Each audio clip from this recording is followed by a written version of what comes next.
Thank you for joining us today. I have Vandana with me today, and we're going to be talking about the idea of digital literacy. But before we get into the questions that I have for you, would you mind giving everybody an introduction? Yes, sure, Emma. Hey guys, my name is Vandana Khanna. I am the Director of Digital Transformation at Unilever. So I'm very, very passionate about this topic, techie at heart, and very, very happy to be talking about this topic with you, Emma, today. Thank you very much for joining me and sharing your thoughts on the ideas with everybody today. So I want to get us started with a little bit of a definition, and as is now tradition, my level setting question, and just ask you to share a definition of what the term digital literacy means to you. Sure. So it means understanding what digital as a term is, what technologies are considered within the digital umbrella, and most importantly, understanding and when and where to use those technologies. So it includes understanding about RPA, machine learning, AI, blockchain, cloud, coding capabilities like Python, R, which are used frequently in algorithms. So the list is long. The point here is that there are so many technologies involved, but a person who is digitally literate understands how to use them, apply them, and then take it further and get value out of them. So it all in all, it means education about digital technologies, and I also call it technologically literate if a person is able to understand them. Great, thank you. I like that you took it that one step further to say you need to be able to get the value from the technology if we're talking about true literacy. So a lot of times when we have these discussions about digital literacy, it kind of gets pulled together with the idea of upskilling. And we talk a lot about the idea of upskilling for individual contributors within an organization and how do you build the skills to be effective in these new ways of working. But I want to talk a little bit about what we should be looking for as leaders to build those competencies and really encourage digital literacy at an organizational level, because we know that leaders are the ones that drive that. So can you share your thoughts on that idea? Sure. So I'll take it further from the point where we left off value. So, as leaders, we always inspire and aspire to drive value. And for me, education knows no barriers. But when you are leading people, then literacy is all the more important so that you can influence the teams and inspire the others. And there's a saying we all know, walk the talk or lead by example. So the more literate you are, since we are talking about literacy, the more influencing power you will have, the more you will be able to talk to people around you, above you, and the people whom you are, who are reporting to you. So you have to emulate those skills so that people around you also can follow you. And that is what a leader is all about. So usually, organizations should be able to put this as their goals or ask people to find some time in their diaries and their calendars to find that moment where they can actually learn. And then many specific curriculums can be designed so that it caters to the specific leaders and their mindset. Because when you're looking at the teams, you have to go a little bit deeper into the learning, like telling them how to code or to look at more specifically how these technologies actually operate. But for leadership, understanding the high value and understanding what actually this technology can drive it for you is absolutely important.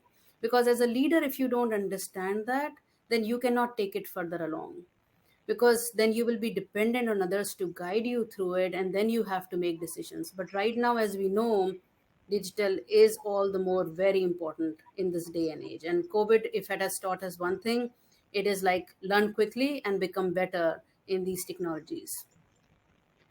I have a couple of customers who recently have started talking about executive education that's kind of being piloted towards AI and machine learning and these emerging technologies. And they're having the leaders in the organization pilot these training programs so that they're the first ones that have these ideas of how the technology can be used. And then the plan is to roll it out across the organization. So it's exciting to see some of this starting to happen in practice, as opposed to us just talking about it and encouraging people to take advantage of the education that's available. Now I want to kind of take it to, so, we talked about how do these leaders start to grow their own individual competencies, But what are some ideas that you have that organizations can use to kind of encourage a natural curiosity and help these adult learners really get excited about finding these new ways of working? Yeah, actually, that is an amazing question because it all starts from the top. Yes, you can have a grassroots movement, but upskilling the population who is driving the change is absolutely very critical. So I would say that there should be some goals which are tied, and I briefly touched upon it earlier. So if there are certain goals which are tied to the learning, then people will be motivated. And then it does not have to be that every leader has to learn the nitty gritty behind it. It can be very, very high level, but understanding it and how it is going to help us drive further. Because if we are positioned better and faster, then we become, world class at one point of time. And that's, I think, an aspiration for everyone in any organization. So how do you become better? You have to keep with the pace with what is happening outside.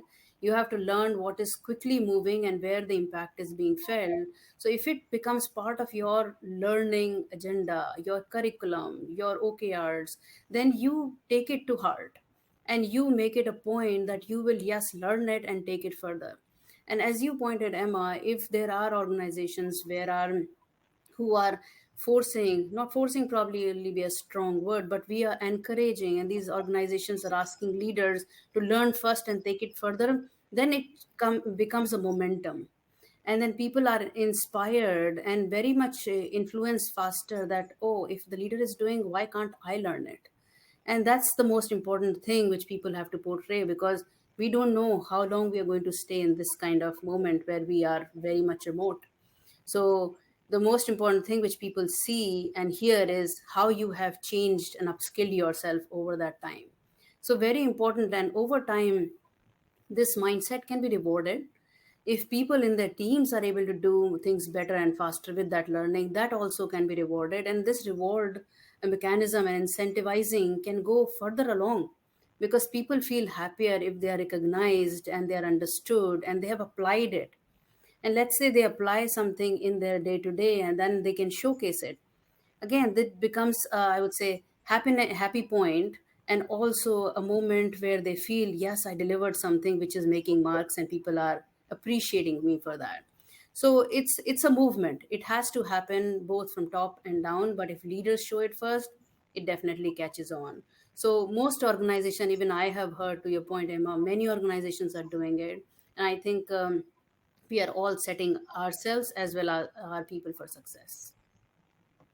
Well, thank you so much for joining me. I think you gave some really great ideas that are hopefully actionable for everybody that's joining us today on how to start building that digital literacy.